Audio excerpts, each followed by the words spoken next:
Hello friends, welcome to Abhiyanand life. இன்றைக்கி வெங்காய சட்னி எப்படி செய்கிறதுன்னு பார்க்கலாம்.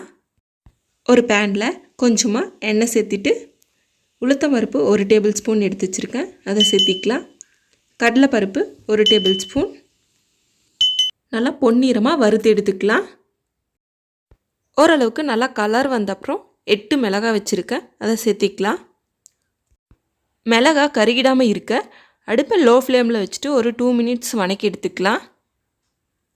பார்த்திங்கன்னா கடலைப்பருப்பு உளுத்தம்பருப்பில் கலர் சேஞ்ச் ஆகிடுச்சு. இந்த கலர் வந்தால் போதும். ஒரு தட்டில் எடுத்து வச்சுக்கலாம்.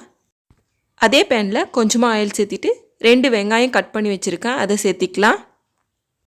லைட்டாக கலர் சேஞ்ச் ஆன அப்புறம் நம்ம பூண்டு 8 தோல் உரித்து வச்சுருக்கேன், அதை சேர்த்திக்கலாம். ஒரு சின்ன துண்டு இஞ்சி சேர்த்திக்கலாம். கருவேப்பிலை கொஞ்சமாக புளி சேர்த்திக்கலாம். லோ ஃப்ளேமில் வச்சுட்டு 2 நிமிஷம் வணக்கி எடுத்துக்கலாம். நல்லா வணங்கின அப்புறம் நம்ம கடலைப்பருப்பு உளுத்தம்பருப்பு மிளகாய் வறுத்து வச்சுருக்கிறத சேர்த்திக்கலாம். சட்னிக்கு தேவையான அளவு உப்பு சேர்த்திக்கலாம். நல்லா ஆறின அப்புறம் அரைச்சி எடுத்துக்கலாம். அரைச்சாச்சு. நம்ம இதுக்கு ஒரு தாளிப்பு கொடுத்துடலாம்.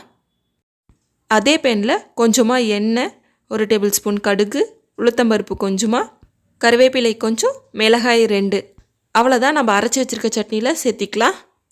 அவ்வளோதான் ஃப்ரெண்ட்ஸ், நம்மளுடைய வெங்காய சட்னி ரெடி ஆகிடுச்சு. கண்டிப்பாக நீங்களும் ட்ரை பண்ணி பாருங்கள். தேங்க்யூ ஃபார் வாட்சிங். பாய் பாய்.